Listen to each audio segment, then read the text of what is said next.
In 2016, Linda Evangelista didn't gradually step away from the spotlight. She vanished in a way that felt sudden and unexplained.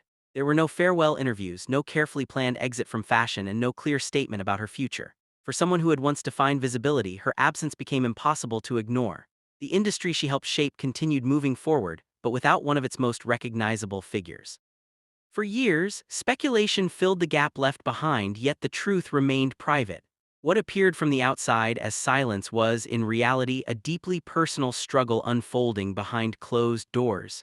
Her disappearance was not about losing relevance, it was about losing a sense of self that had been built over decades.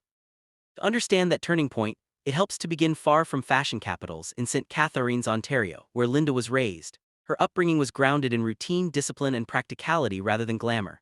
Her parents, Italian immigrants, focused on providing stability and structure, not encouraging a career in modeling.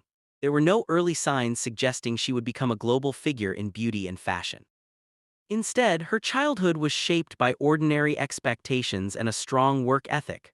What stands out most is that confidence did not come naturally to her. Even before entering the industry, she struggled with self-image, often feeling she didn't measure up in ways that others couldn't see. At the age of 12, Linda joined a local modeling and etiquette school. It wasn't driven by confidence or a belief in her own potential. Instead, it came from a feeling that something about her needed improvement. That mindset would later become a defining pattern in her life. Rather than seeing herself as naturally suited for modeling, she viewed it as a way to correct perceived flaws. This early perspective shaped how she approached opportunities, always striving to adjust, refine, and transform. Even at a young age, the idea of becoming better overshadowed the idea of simply being enough as she was. As a teenager, she entered the Miss Teen Niagara pageant, an experience that might have been expected to launch her into recognition. Instead, she didn't win. There was no immediate validation, no moment of triumph that confirmed her place in the world of beauty. However, something more subtle and ultimately more important happened. A modeling scout in the audience noticed her potential. That moment didn't come with applause or headlines, but it opened a door. It marked the beginning of her entry into professional modeling, proving that success doesn't always follow traditional paths or visible victories. At just 16, Linda traveled to Japan for her first significant modeling assignment. What should have been an exciting opportunity quickly turned into a difficult experience. She arrived alone, navigating a new country without a support system. Communication barriers, unfamiliar surroundings, and unclear expectations created an environment that felt overwhelming. When she was unexpectedly asked to participate in work she hadn't agreed to, she made a decision that would later reflect her inner resilience. She chose to leave. Contacting her family, she arranged to return home immediately, stepping away from the situation entirely. That experience could have ended her career before it truly began. For many, such a moment would have closed the door permanently. Linda spent the next 2 years away from modeling, focusing on finishing school and rebuilding a sense of normal life. Yet the possibility of returning lingered. It wasn't just about ambition, it was also about opportunity. Coming from a modest background, the financial stability offered by modeling carried real significance. When she eventually decided to return at 18, she did so with greater awareness and a stronger sense of boundaries, even if her internal doubts remained. Her early years back in the industry were far from easy. Work came in consistently, and she struggled to stand out in a highly competitive environment. Editors and clients didn't immediately see her as distinctive. At that stage, she was often viewed as interchangeable with many other models trying to succeed. Rather than accepting that position, Linda began to adapt. She recognized that survival in the industry required more than just appearance, it required transformation. This realization became one of the most important turning points in her career. Seeking new opportunities, she moved to Paris, a city known for shaping high-fashion careers. The transition represented both risk and possibility. In Paris, she signed with a major agency and began gaining more attention within the industry. It was here that she encountered influential figures who would impact her trajectory. For a young model still finding her place, these connections carried significant weight. Being noticed by powerful individuals offered a sense of validation, but it also introduced new complexities that extended beyond her professional life. During this time, Linda entered a relationship that would later become a deeply significant chapter in her story. From the outside, it appeared to align with the narrative of success, an emerging model connected to an influential industry figure. However, the reality was far more complicated. Over time, she would reflect on this period as one marked by control and emotional strain.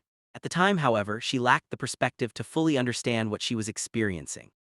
Like many young individuals in high-pressure environments, she interpreted attention and authority as forms of security. Professionally, she continued working, but she had not yet reached the level of distinction that would later define her. The late 1980s favored bold, exaggerated styles, and while Linda fit within that landscape, she had not yet separated herself from it. She was successful but not iconic. That distinction came through a decision that initially seemed risky. A suggestion to dramatically change her appearance challenged everything the industry considered safe and marketable at the time. When she cut her hair into a short, unconventional style, the reaction was immediate and mixed. Some saw it as a mistake that could damage her career. Bookings were affected and uncertainty followed. Yet as new images emerged, perception began to shift. The transformation gave her a stronger, more defined presence. It allowed her to move beyond being decorative and instead project a sense of individuality. What initially appeared to be a setback became a defining feature of her identity within fashion. This moment established a pattern that would shape her entire career. Linda became known for her ability to change her hair, her look, her overall persona. She didn't just model clothing, she embodied different characters. Designers and photographers recognized this versatility as a valuable asset. Her willingness to adapt set her apart, turning transformation into a professional strength rather than a risk. As her career progressed, her reputation grew rapidly. She became associated with professionalism and reliability, qualities highly valued in the industry. At the same time, the constant demand for change required intense effort. Behind the scenes, her schedule was relentless. Travel, fittings, shoots, and shows filled her time, leaving little space for rest. Success came with visibility, but also with pressure that never fully eased. By the early 1990s, Linda had reached a level of recognition that few models achieved. Alongside other prominent figures, she became part of a group that redefined what it meant to be a model. They were no longer just presenting fashion, they were influencing culture. This shift marked a significant moment in the industry, where models gained a new level of agency and public attention. With that visibility came scrutiny. Statements made in interviews were amplified and often misinterpreted. A comment about her earnings became widely discussed, shaping public perception in ways she may not have intended. The reaction highlighted a broader dynamic within the industry, one where confidence could be reframed as arrogance, especially for women in positions of influence. Despite the criticism, she continued working at a high level. Her collaborations with leading photographers produced images that remain influential. These creative partnerships allowed her to explore different aspects of identity, reinforcing the idea that modeling could be more than surface-level presentation. It became a form of performance, where transformation played a central role. Outside of her professional life, personal relationships brought both stability and challenges. Like many in demanding careers, balancing public success with private fulfillment proved complex. Moments of happiness were often followed by periods of change, reflecting the unpredictable nature of both personal and professional life. As she moved through her 30s, the industry itself began to evolve. Trends shifted and new faces emerged. While Linda remained respected, the environment around her changed. Fashion's focus on youth created new pressures, even for those who had already achieved lasting success. During this period, she began to reassess her priorities. The constant pace that once defined her career became less appealing. After years of transformation and performance, the desire for stability grew stronger. This shift marked the beginning of a more private phase in her life. Motherhood became a central part of that transition. It offered a sense of grounding that differed from anything her career had provided. For the first time, her identity was not tied to public perception or professional expectations. It allowed her to step away from constant visibility and focus on something deeply personal. However, stepping back did not mean escaping public attention entirely. As a well-known figure, aspects of her personal life continued to attract interest. This tension between privacy and visibility remained a recurring theme, even as she attempted to build a quieter life. By the mid-2000s, Linda was no longer pursuing the same level of exposure she once had. She worked selectively, choosing projects that aligned with her evolving priorities. The shift reflected a broader change in how she viewed success, not as constant presence but as control over her own choices. At the same time, the physical changes that come with time became more noticeable within an industry that emphasizes appearance. After decades of scrutiny, even small differences felt significant. This wasn't simply about vanity, it was about conditioning shaped by years of being evaluated visually. Like many individuals in similar environments, she explored options that promised subtle improvements without major disruption. The appeal of maintaining a familiar appearance while adapting to change can be powerful, especially when identity has long been connected to how one looks. This context sets the stage for what would become one of the most defining moments of her life. What began as a routine decision, influenced by trust and expectation, would lead to consequences far beyond what she or anyone around her anticipated. It marked the beginning of a chapter that would ultimately explain her disappearance from the public eye. By the mid-2010s, Linda Evangelista had already lived several different lives within one career. She had experienced global recognition, creative fulfillment, and the kind of influence that reshaped an entire industry. But at this stage, her priorities had shifted. She was no longer trying to dominate runways or prove her relevance. Instead, she was focused on maintaining balance, working occasionally, protecting her private life, and adjusting to a version of herself that existed beyond constant public validation. Yet, even with that shift, the expectations tied to appearance never fully disappeared. Years of conditioning made it difficult to separate self-worth from physical image, even when she consciously tried to.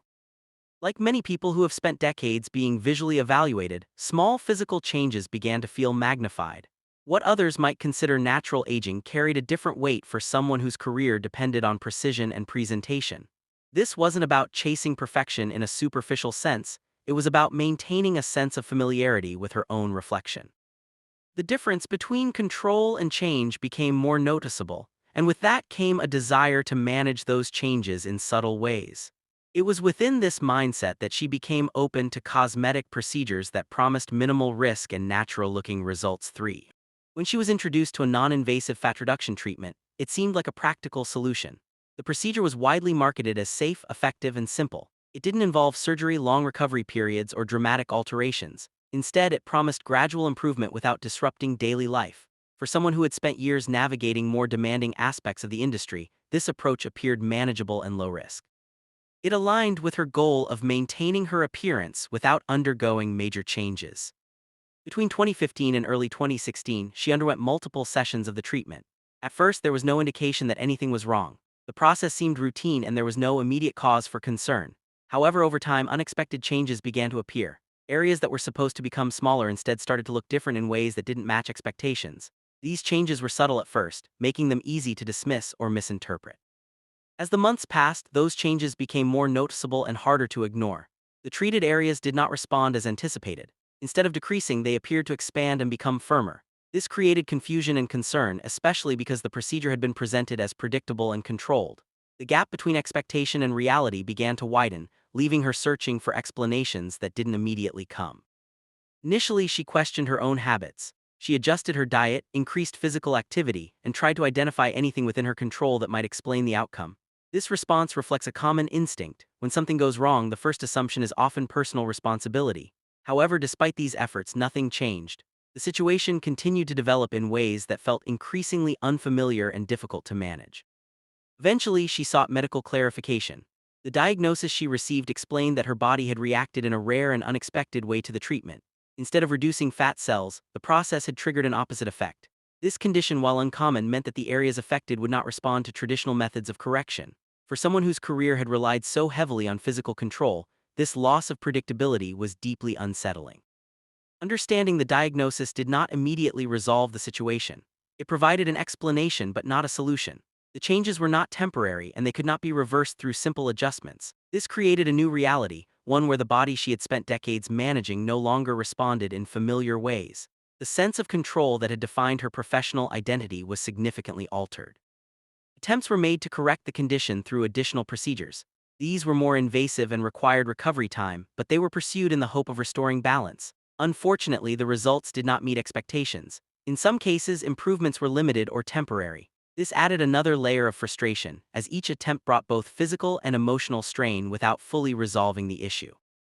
During this period, Linda gradually withdrew from public life. What had once been a highly visible career became increasingly private. Appearances became rare and communication with the industry slowed down. This shift was not formally announced, it simply happened over time. For those observing from the outside, the absence raised questions, but without context, it was often misunderstood. The decision to step back was influenced by more than just physical changes. It also involved emotional and psychological adjustment. Living in an environment where image plays a central role can make unexpected changes feel more significant. The difference between public perception and personal reality became difficult to navigate. Choosing privacy offered a way to manage that complexity without constant external pressure. Over the next several years, her life became more contained. She focused on her immediate surroundings, limiting exposure to situations that required public visibility. This period was not about retreating permanently, but about creating space to process what had happened. It reflected a need to regain stability in a situation that had disrupted her sense of normalcy. At the same time, she was also dealing with serious health challenges that were not widely known. A routine medical check led to the discovery of a significant illness, requiring immediate attention and treatment. This introduced a separate layer of difficulty, unrelated to her previous experience but equally demanding. Managing multiple challenges simultaneously required both physical endurance and mental resilience. The treatment process involved major decisions and adjustments. It required time, energy, and a willingness to face uncertainty. Unlike public challenges, these experiences were handled privately. There were no announcements or ongoing updates. From the outside, her absence remained unexplained, while in reality she was navigating complex personal circumstances. For a period, it seemed that progress had been made. There was a sense of moving forward, of stabilizing after a difficult phase. However, the situation evolved again, requiring further medical attention. This reinforced the unpredictable nature of her experience, where periods of improvement were followed by new challenges. Throughout these years, public perception continued without full understanding. In the absence of information, assumptions filled the space. Some believed she had simply chosen a quieter life, while others speculated about the reasons behind her absence. This gap between reality and perception highlights how easily narratives can form without complete context. Eventually, she made a decision to speak publicly about what had happened. This was not an impulsive choice, it came after years of processing and consideration. Sharing her experience meant re-entering a space she had deliberately stepped away from. It required confronting both curiosity and judgment while also reclaiming control over her own story. When she explained her situation, the response was significant. Many people expressed support, while others gained a better understanding of what she had been through. The conversation shifted from speculation to awareness. It also opened a broader discussion about expectations placed on appearance and the risks associated with certain procedures. Her decision to speak out was not just about personal clarity. It also reflected a desire for accountability and transparency. By addressing the issue directly, she challenged the idea that such experiences should remain hidden. This approach aligned with a broader movement toward openness, particularly in industries where image often takes priority over honesty. Returning to public life did not mean returning to her previous role. The context had changed and so had her perspective. Appearances were approached differently, with less emphasis on perfection and more focus on authenticity. This shift represented a new phase, one where presence was defined by choice rather than expectation. In later interviews, she spoke about ongoing adjustment. Accepting change is rarely immediate, especially when it involves identity. The process of rebuilding confidence takes time, and it doesn't follow a straight path. Her willingness to discuss this openly added depth to her public image, moving beyond the surface-level narratives often associated with fashion. Her story also highlights the broader relationship between image and value. In industries centered around appearance, the line between professional identity and personal identity can become blurred. When that balance shifts unexpectedly, the impact extends beyond the physical. It influences how individuals see themselves and how they believe they are seen by others. Over time, her presence began to reappear in a different form. It wasn't about reclaiming a previous position, but about participating on her own terms. This approach reflects a broader understanding of success, one that includes adaptability, resilience, and the ability to redefine priorities. Looking back, her journey illustrates both the opportunities and challenges of a highly visible career. It shows how success can coexist with vulnerability and how control can shift in ways that are difficult to anticipate. More importantly, it emphasizes the importance of perspective, how experiences are understood and shared over time. Today, Linda Evangelista's story is no longer defined solely by her work in fashion. It includes her experiences beyond the runway, moments of change, periods of uncertainty, and decisions that reshaped her path. Rather than disappearing completely, she re-emerged with a different kind of presence, not built on perfection but on honesty, endurance, and the willingness to be seen as she is.